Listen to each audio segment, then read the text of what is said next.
Hello tout le monde et bienvenue dans une nouvelle vidéo. Aujourd'hui je vous retrouve pour un update lecture et en articulant ce serait beaucoup mieux.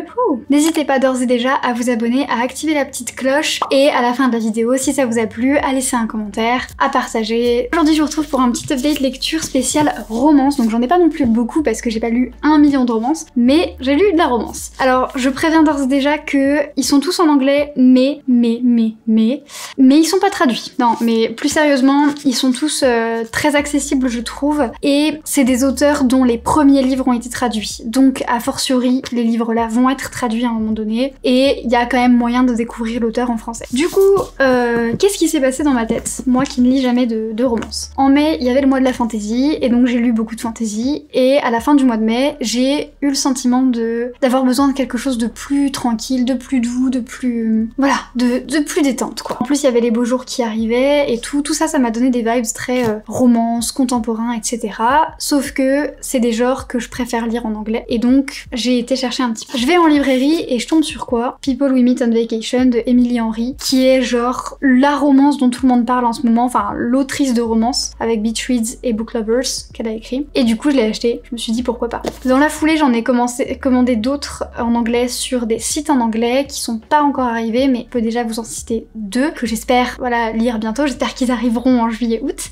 Mais malheureusement c'est des sites de librairie indépendante, donc ça met un petit peu de temps à arriver et tout, voilà, c'est le processus malheureusement. Mais du coup j'ai commandé Every Summer After, je sais plus le nom de la personne, mais il paraît que c'est genre Friends to Lover et que c'est genre trop bien et tout et tout. Et ensuite j'ai commandé Better Than the Movie, et ça c'est plus du contemporain young adulte, comédie romantique au lycée, etc. Mais ça a l'air super cute. Par contre j'espère qu'il va arriver avant l'automne, parce que clairement j'ai pas envie de lire ça en automne, donc voilà. Et du coup j'avais commandé aussi un livre sur Vinted, mais voilà. Et les deux autres livres, je les ai commandés dans la librairie de livres en anglais qui a près de chez moi, qui s'appelle À tout lire. Ceux qui sont de Metz ou des environs de Metz, n'hésitez pas à y aller. Donc je vais commencer par Emily Henry. J'ai commencé donc par People We Meet on Vacation, qui est... c'est pas son premier... En fait, avant d'écrire la romance, si je dis pas de bêtises, elle était connue pour écrire du young adulte, mais du coup, niveau romance, elle a commencé avec Beach Reads, qui a été traduit. Ça a été traduit par comme un roman d'amour en été, quelque chose comme ça. La couve est hyper moche, le titre est tout claqué, vraiment, pourquoi vous faites ça? Mais voilà, mais en tout cas ça a été traduit, et donc j'ai pas encore lu Beach Reads, mais ça ne saurait tarder, j'ai très envie de le découvrir. Et du coup j'ai commencé par People We Meet on Vacation. Donc c'est quoi le plot de People We Meet on Vacation? C'est deux meilleurs amis, ils se connaissent depuis la fac, et ils sont assez différents. Poppy est très extravertie, Alex est un petit peu plus introverti, un peu plus calme et tout, et ils partent tous les ans en été en vacances ensemble, et ça se passe super bien, et en fait on les suit surtout on les suit exclusivement pendant les vacances, et au moment où on découvre l'histoire, en fait ça fait 2 ans qu'ils ne se sont plus parlé et qu'ils sont plus partis en vacances ensemble, parce que apparemment il y a 2 ans il s'est passé quelque chose. Mais là, Poppy donc elle se remet un petit peu en question, sa vie, qu'est-ce qui va pas, elle se sent pas bien et tout, et donc elle décide de lui envoyer un message, de lui dire ça te dirait de partir en vacances avec moi, et il lui dit oui, et il lui dit justement il y a mon frère qui se marie, est-ce que tu veux venir avec moi au mariage, et puis avant on se fait un trip et tout. Donc il décide de remettre ça, et au début c'est très tendu, très bizarre, on sait pas trop ce qui s'est passé, etc. Le livre est parsemé de flashbacks des étés précédents pour essayer de construire un peu leur relation et les personnages, et puis petit à petit on comprend tout doucement ce qui s'est passé et tout. C'est un livre que j'ai trouvé hyper cool parce que on se sent super bien dedans, même s'il y a de la tension et tout, c'est quand même un livre où on rigole, où on se sent hyper bien entre potes, ça se passe exclusivement pendant les vacances, donc c'est très détente, pas prise de tête, vraiment très chouette. Il y a des moments qui sont un peu tristes, il y a des moments qui sont un petit peu voilà, des hauts et des bas émotionnels, comme dans tous les romans, surtout dans la romance et tout, il faut ces trucs là rythmer un petit peu, mais c'est pas oppressant, c'est pas trop, c'est vraiment très beau. L'histoire d'amour est hyper mignonne, vraiment, mais genre gros coup de cœur sur Alex, il est trop mimi, et j'aime bien parce que Emily Henry, j'ai l'impression qu'elle crée des personnages qui sortent un petit peu des clichés. Par exemple, le personnage féminin, il est beaucoup plus extraverti, elle qui va toujours vers l'autre, elle est beaucoup plus bavarde, beaucoup plus à parler fort, etc. Alors que le garçon est très timide, très vulnérable, il hésitera pas à pleurer, il est beaucoup plus sensible et tout, et je trouve ça bien, de pas avoir des bad boys tout le temps, les gars sensibles, c'est bien quoi. Donc trop mimi, et j'ai quand même lâché quelques petites larmes, et c'était vraiment cool. Vraiment, pour l'instant de Emily Henry, c'est mon préféré, il est trop bien. Donc je le recommande à 100%.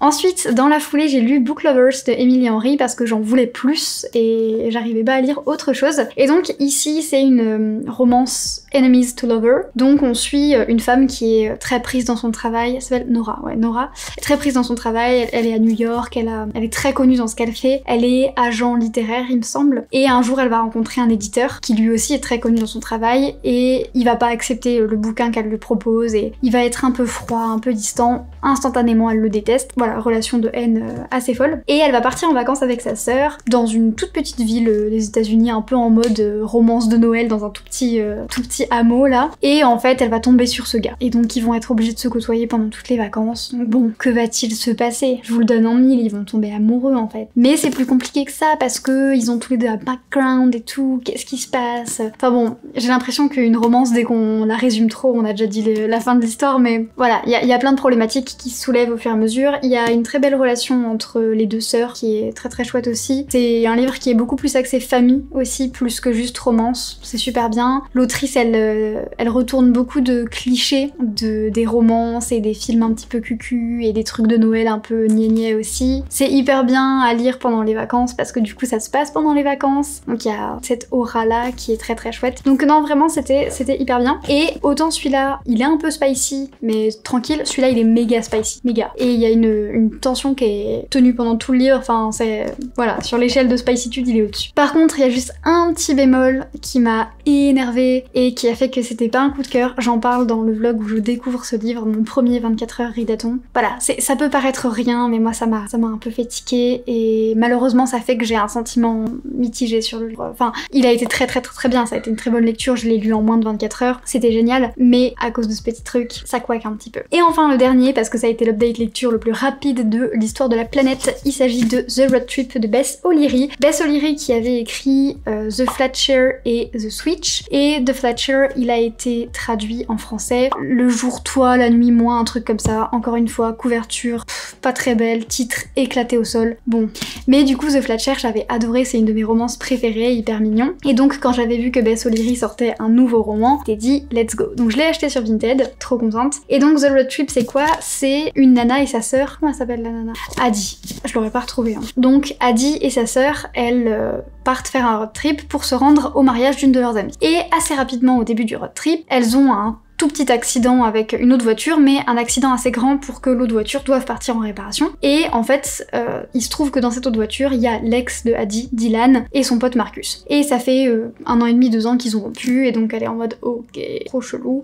Et donc ils décident de faire le trajet ensemble, sachant que je l'ai pas dit, mais il y avait un autre type dans la voiture qui s'appelle Rodney, et que personne connaît, mais qui avait besoin d'un covoiturage. Et donc c'est parti pour un road trip très long, très long. Il y a des bouchons, il y a des problèmes, en veux-tu en voilà, mais ça va permettre de laisser sortir quelques secrets. Et honnêtement, je pensais que j'aimerais pas trop parce que le trope de c'est ton ex et en fait tu recrées, enfin t'as de nouveau des sentiments pour lui, ça me plaît vraiment pas trop parce que genre, ouais, quand je pense à mon ex, j'ai pas des sentiments positifs, loin de là, plutôt des envies de meurtre. Donc je m'étais dit, ouais ça va pas trop me parler, mais en fait, même sans que ça me parle, ça m'a beaucoup plu. Voilà, j'ai trouvé que c'était super cool. Donc en fait, le livre il est en 2 temporalités. On a maintenant le road trip et à l'époque, quand ils se sont rentrés, leur histoire d'amour, etc. Et donc les deux en même temps, petit à petit, on a les secrets qui se révèlent et tout. Donc c'est un livre que j'ai trouvé super cool. Déjà, il y a trop une bonne ambiance entre les deux sœurs, trop une bonne ambiance dans le passé, entre l'histoire d'amour, elle est super mimi en fait. Et c'est intéressant parce que comme on a 2 temporalités, voilà, quand ça se passe dans le passé, on ressent vraiment toutes les vibes hyper positives du début de l'histoire d'amour. Et petit à petit, ça casse, mais en même temps, dans le présent, c'est un peu la temporalité inverse, quoi. D'abord, c'est hyper tendu, et petit à petit, les tensions s'améliorent, les problèmes se résolvent. Ça, c'est super chouette. Et j'ai trouvé que... Enfin, le livre était trop bien parce que l'espèce de plot twist, le pourquoi il s'est passé ça, le gros nœud de l'histoire, c'est génial. Il m'a fait trop pleurer. Ça m'a un petit peu trigger, mais c'est comme ça, c'est la vie. Mais c'était trop bien, c'était hyper bien amené, j'ai trouvé. Ça a amené plein de réflexions sur ce que c'est qu'être une femme, etc. C'était trop cool. Je veux pas en dire trop parce que c'est vraiment... Moi ça m'a... Je l'ai vu venir un petit peu genre 20-30 pages avant, mais ça m'a quand même vachement surprise et c'était super cool. Et je dirais que globalement c'est un livre qui fait vraiment beaucoup de bien.